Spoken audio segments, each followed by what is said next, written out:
एक कौवा, लड़की और बादशाह की कहानी।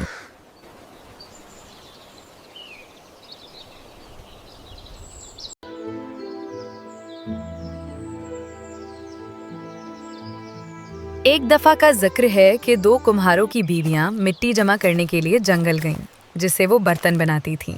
उन्होंने अपने शीर-ख्वार बच्चों को, एक लड़का और एक लड़की, अपनी गोद में उठाया हुआ था। जब वो मिट्टी जमा करने लगीं, तो उन्होंने बच्चों को खेलने के लिए नीचे बिठा दिया। जरा यहीं खेल लो, हम अभी आती हैं। वो इस बात से बेखबर थीं कि उनका ये मासूमाना खेल किस तरफ ले जाएगा। आसमान की बुलंदियों से एक चील और एक कौवे ने ये मंजर देखा। बच्चों को देखकर उनमें दिलचस्पी पैदा हुई और उन्होंने मजे में शामिल होने के लिए नीचे उतरने का फैसला किया, मगर उनके इरादे मासूमाना नहीं थे।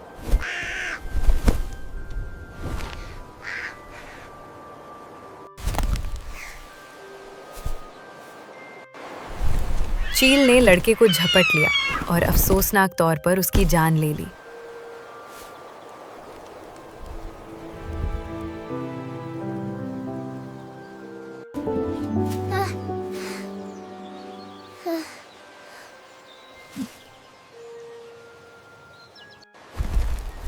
दूसरी तरफ कौवा लड़की को उड़ाकर जंगल के एक दूर दराज हिस्से में ले गया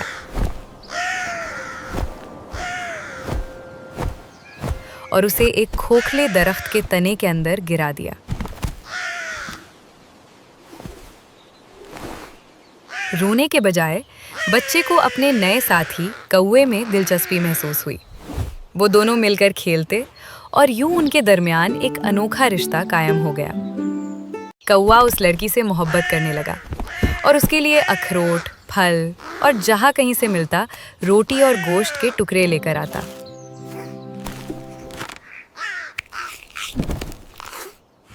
वक्त गुजरता गया और वो लड़की एक निहायत हसीनो जमील जवान औरत बन गई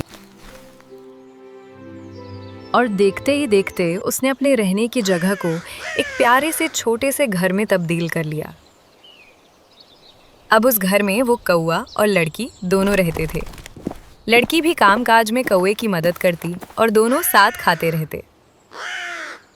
शुक्रिया मेरे दोस्त। कां कां।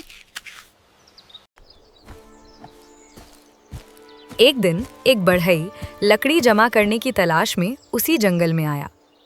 इतने दूर दराज जंगल में उसकी मौजूदगी पर हैरान होकर वो उसके पास गया और उसके बारे में पूछा।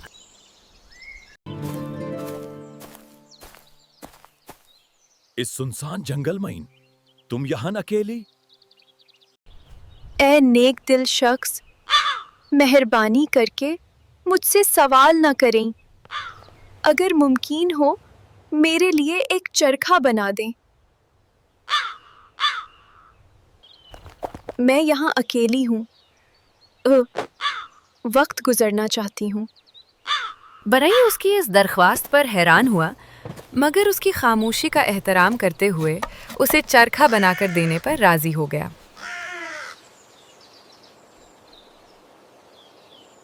अगर सवाल पसंद नहीं तो मैं भी ज्यादा कुछ नहीं पूछूंगा, चरखा बना देता हूँ। बस इतना ही कर सकता हूँ।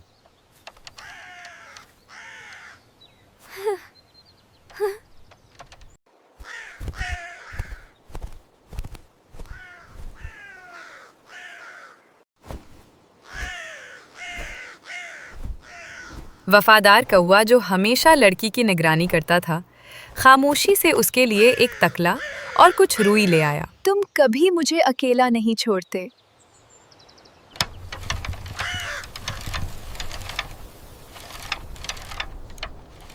किस्मत का खेल देखिए कि एक दिन बादशाह उसी जंगल में शिकार खेल रहा था। उसके कानों में चरखा चलने की आवाज पड़ी। इस आवाज का पता लगाओ।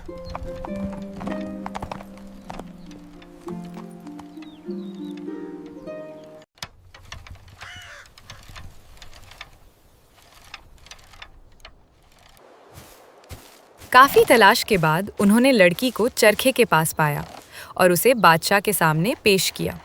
बड़े हैं। बादशाह वक्त आपको बुला रहे हैं।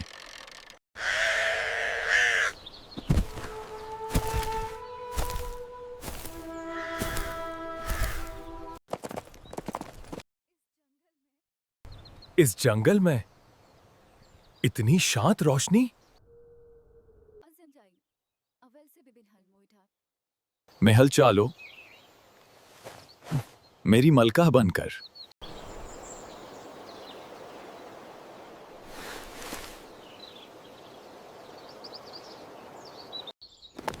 महल में वो बादशाह की बाकी 6 बीवियों के साथ शामिल हो गई, जिनमें से हर एक का अपना कमरा और खिदमतगार थे।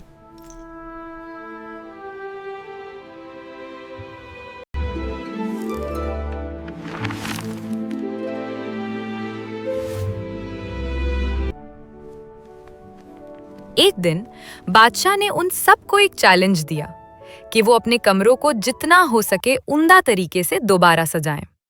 जो सबसे उम्दा होगा वो खास होगा। उन 6 बीवियों ने अपनी समझ के मुताबिक कमरों की सजावट की, जिनमें जेवरात, तस्वीरें और गुलाब की खुशबू वाली दीवारें शामिल थीं। मगर कौआ लड़की का मंसूबा मुख्तलिफ था।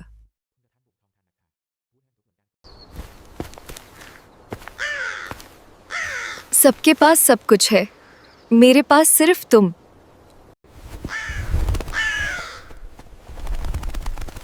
उसने मदद का वादा किया और उड़ गया और एक जादुई बूटी लेकर वापस आया। वो समझ गई और उसने वैसा ही किया, और देखते ही देखते दीवारें चमकदार असली सोने में तब्दील हो गईं। एक ऐसा मंजर जो इतना रोशन था कि उस पर नजर जमाना मुश्किल था।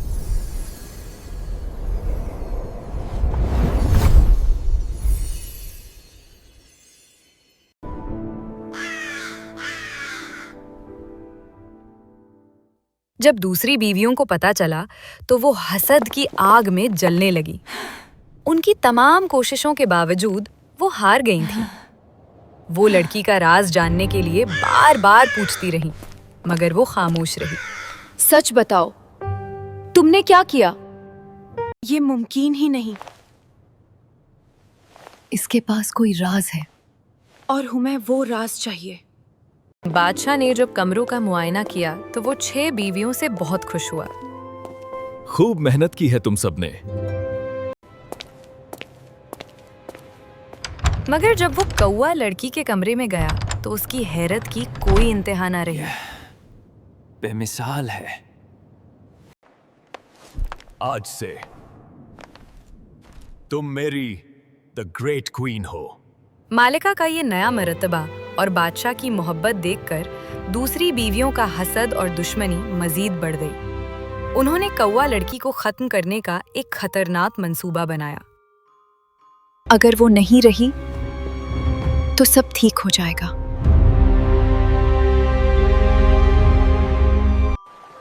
एक दिन दरिया की सैर के दौरान उन्होंने उसे पानी में धक्का दे दिया और ये दावा किया कि ये एक अफसोसनाक हादसा था। हाय अफसोस, हादसा हो गया। कौआ लड़की के डूबने की खबर ने बादशाह को तोड़ कर रख दिया। वो गम में चूर होकर दुनिया से कट गया, सबसे बेखबर। सब कुछ खत्म हो गया। किस्मत के मंसूबे कुछ और ही थे। 7वीं मालिका मरी नहीं थी जैसा कि सबका ख्याल था। जहां वो दरिया में गिरी थी उसके करीब ही एक पोशीदा जजीरा था जहां एक अजीम उश्शान दरख्त था। वो बहकर उस जजीरे तक पहुंच गई थी और दरख्त की चोटी पर चढ़ गई थी, जहां कौआ मुसलसल उसकी निगरानी करता रहा और उसके लिए खाना और साथ मुहैया करता रहा। हफ्तों बाद बादशाह ने उसी दरख्त के करीब कश्ती की सैर का फैसला किया ताकि अपने गम को हल्का कर सके। My king, you're here!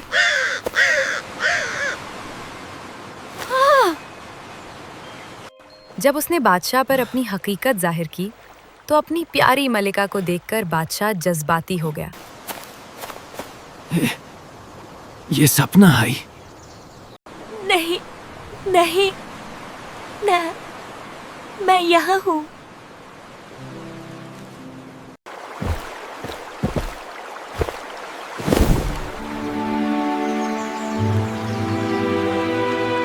वो फौरन उसे महल वापस ले आया। तब उसने अपनी ऊपर गुजरी हुई सारी हकीकत बयान की। बादशाह अपनी दूसरी बीवियों की गद्दारी और साजिश का सुनकर आतिश फशा हो गया और उन्हें फौरन मौत की सजा सुनाई। साजिश की साजा, मौत।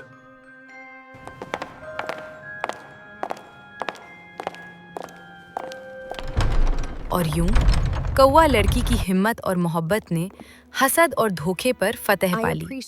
वो सल्तनत की असली मलिका के तौर पर जिंदा रही।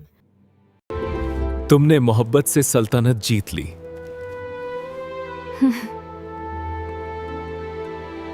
और हमेशा अपनी नर्म मिजाजी और अक्लमंदी की वजह से सराही गई। अगर आपको ये स्टोरी पसंद आई हो तो वीडियो को जरूर लाइक करें ताकि हमारी हौसला अफजाई हो। और अगर आप चाहते हैं कि हमारी ऐसी प्यारी प्यारी कहानियां आप तक बर वक्त पहुंचे तो चैनल को सब्सक्राइब करें। शुक्रिया।